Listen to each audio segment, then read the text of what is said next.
G'day folks, my name is Rob. Welcome back to another F1 fantasy video. Today we are looking at my team selection for race week 2 ahead of the Saudi Arabian Grand Prix. So if you're new around here, be sure to drop a like on the video and subscribe to the channel if you haven't done so already. So before we get into addressing my team dilemmas for the upcoming race week, we'll take a look at how my team did in Bahrain.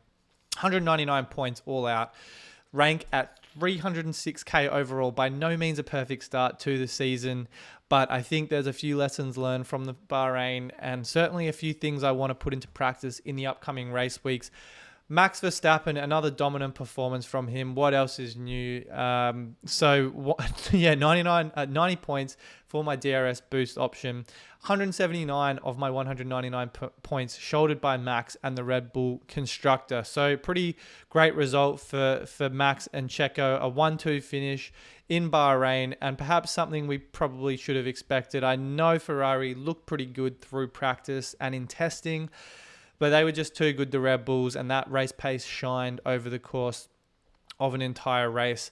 Sainz, though, only a couple seconds off Perez. He finished third and also secured that Driver of the Day award. So an extra 10 fantasy points in Sainz's pocket. His owner's obviously very happy with that. Leclerc finished fourth. Perhaps not the race he was looking forward to after a P2 in qualifying. I still think Ferrari are Red Bull's closest rival right now. I think we might see that change over a number of races, but right now it looks as though they are the team to beat, Red Bull aside. Russell rounded out the top 5. He was about 7 seconds off Leclerc, 46 seconds behind Max. So it just goes to show how dominant Max is. Russell, then behind him was Lando Norris, Lewis Hamilton, and then Oscar Piastri. I thought Mercedes and McLaren were both pretty anonymous through the entire race.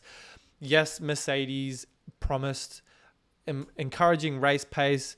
Andrew Chauvelin, James Allison, Toto Wolff, both their drivers, all very optimistic about that Mercedes race pace, which just never seemed to really come through in Bahrain. So really looking to Saudi Arabia to see if they can take that next step. I'm not so sure yet if it's going to eventuate in a matter of 2 races.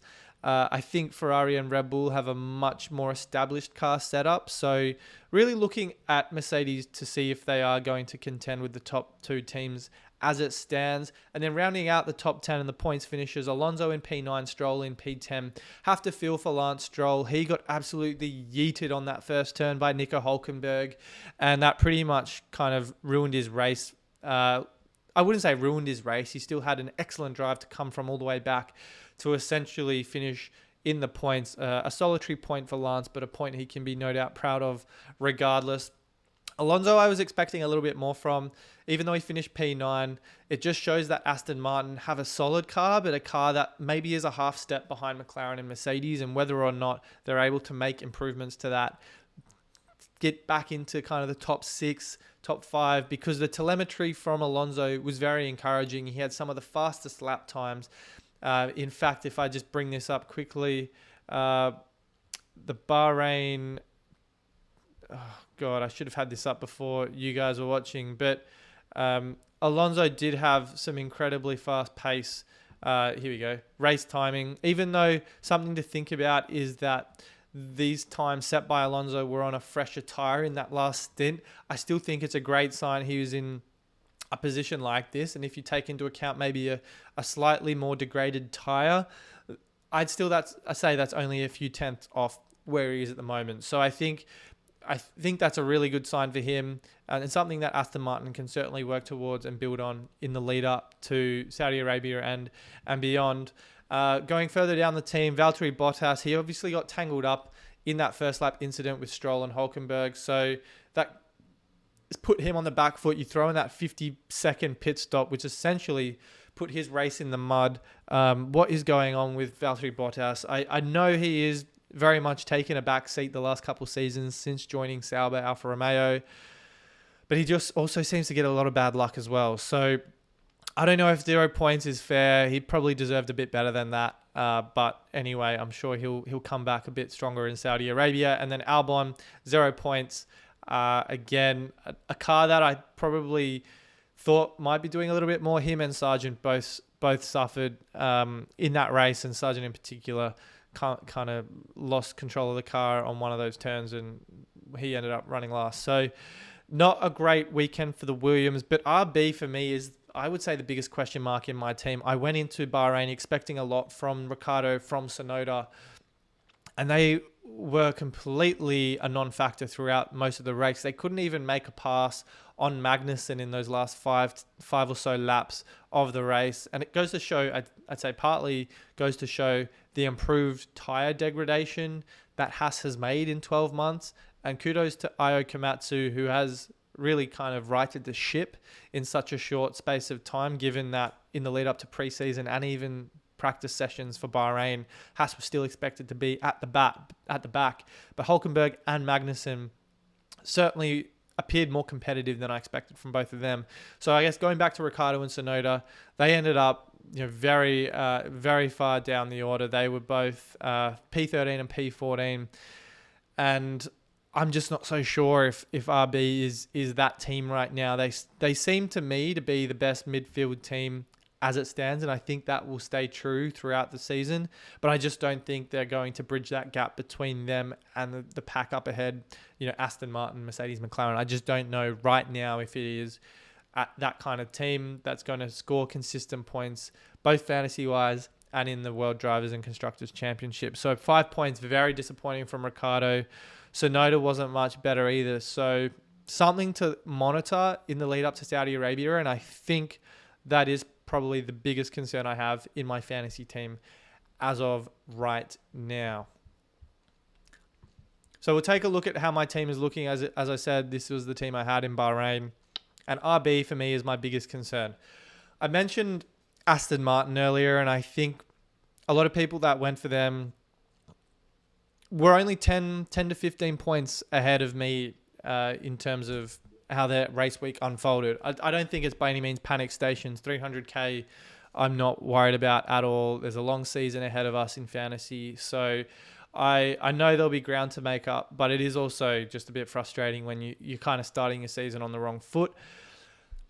The easiest route to Aston Martin for me in Saudi Arabia, and I'm always going to be reluctant to take hits from the outset, especially when penalty hits are now -10 this season, is going from an Aston Martin from RB, getting rid of Lance Stroll and dropping in the only driver that fits my budget in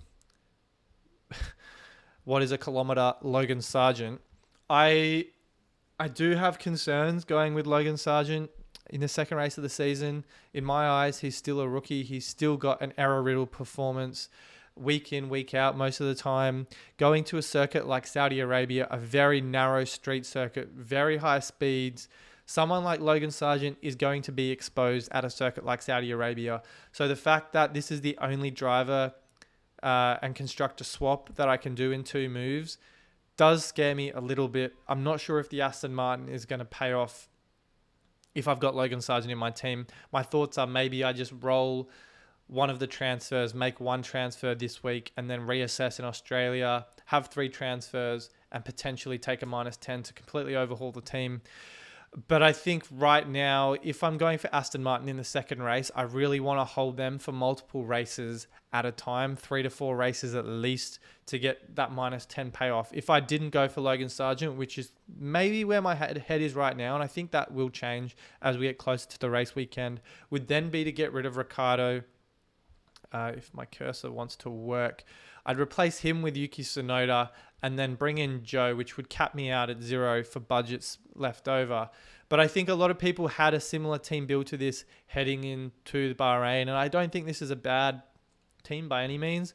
It is just, as is the case with Max and Red Bull in your team, you're going to be left with a lot of cheese and lettuce in Tsunoda, Albon, Bottas, and Joe, and none of these guys are going to be scoring you 20 plus points in a race week most of the time. So you are still leaning on Max, Red Bull, and Aston Martin to score most of your points there. But obviously the big winners in fantasy this weekend were those that went with, I would say, Red Bull and Ferrari and Perez. Some people went with Ferrari and Mercedes and Max as well. And I'll bring over some optimal teams to go through. So the Ferrari and Mercedes on F1 Fantasy Tools.com with Verstappen, double RB, Albon and Joe fetched you 220 points. I'm obviously 21 points adrift of that. Still very easy to recover over a couple of races. But I think that goes to show that the template may well be moving in that direction. I think the one thing that worries me a little bit is Mercedes could be anywhere between P3 and P5 at the moment. There was obviously some encouraging signs. The fact that Russell qualified Q3, but they really seemed to suffer over an entire race distance. And I thought it would be the opposite, where Lewis and George kind of qualified P7 to P10 and then end up kind of around P3 to P5. But it was the opposite from what I observed. So I think right now, being 20 points ahead of, say, a team like mine is obviously a great position to be in. I still think Max is a long-term hold, but I do worry about whether or not Mercedes and Ferrari as a constructor combination long-term makes sense, and I'm happy to be proven wrong. I think the great thing about fantasy right now is that there's so much variety in our team lineups, and realistically, if it stays like that the entire season, it's going to be a great thing for the game. And there's so much variety. I think it also keeps a lot more people engaged because there's so many decisions and options to choose from. But I think another team, as I mentioned, was Red Bull, Aston Martin, Verstappen, with those two Sauber drivers, Albon and Tsunoda. They had 209 points for anyone with this team, 10 points better than where I ended up. Again, not the end of the world, but I am also 0.5 short of anyone that had that team in the first race week. Again, budget, I think in the first couple races is difficult because you're just not sure how teams are performing, how the drivers or where the drivers are expected to finish. So I wouldn't be too concerned if you're, 0.3, 0.4 down on budget like myself compared to some other people ahead. I think over a number of races, though, we'll have more information. We'll know generally where each of the teams stacks up in the field. And then from there, we can obviously use that information to guide our decision making. I think the other team that I was alluding to before was a non-Max Verstappen build where people had Perez in that slot. If we go down to here, bring in Ferrari, let's see if we calculate that team, like the kind of team that I had before. Yeah, so you go Red Bull, Ferrari, Perez, double Sauber, Tsunoda and Albon fetched you 234 points for the race week. Maybe even upgrade someone like, I don't know, Bottas to Ricciardo for argument's sake. So like anyone with a team like this would have got you kind of closer to that 240 point range. Those teams are definitely winning at the moment. I think they have cause to be optimistic. You're going to Saudi Arabia where Red Bull again are going to be competitive. I think you'd be a fool to write off another 1-2 or 1-3 from Red Bull. So if Perez does deliver on that, then I think they'll have, a certain buffer against people that have gone with Max. I just think that the gap, yes, we might be taking those of us that ran with Max in the first race or two. I think over an entire season, the gap will naturally close. I think in the early stages of the season, though, there is perhaps a little bit of deliberation as to whether or not Perez fits into our teams longer term. But I think, kudos to anyone that went without Max. It's a super ballsy move to make. And one that could certainly backfire in your face if someone like Perez, who we knew was super unreliable last season, continued that. But it's a great sign. He seems to have put some of those concerns to bed. He's just focusing on his own racing and just getting the best out of the car as much as he can, even though that P5 in qualifying was not that encouraging. But I think he is, making headway and just focusing on his own driving and letting his driving do the talking. So if Perez can kind of come to the fore again in Saudi Arabia, a team like this is certainly one to be monitoring. But coming back to my team, very much one that I'm not by any means settled on. RB does have a few concerns hanging over its head for me right now. Tsunoda and Ricciardo, the fact that they weren't even able to make a pass on the Haas in the dying stages of the race is something to be worried about. But it's kind of where my head's at right now. A lot I'm sure will change in the lead up to practice. Don't feel like you need to knee-jerk any trades into your team before practice. We've got so much information we need to think about and digest before the deadline. But I will be back later in the week with my race week preview and final thoughts, and obviously the deadline stream that I do every week with Adam from F1 Fantasy HQ over on FanAmp. So check FanAmp out on their YouTube channel if you haven't done so already. I'm going to leave it there for now, guys. I appreciate you dropping by. I'll be back with another video later in the week, and I'll see you all very soon.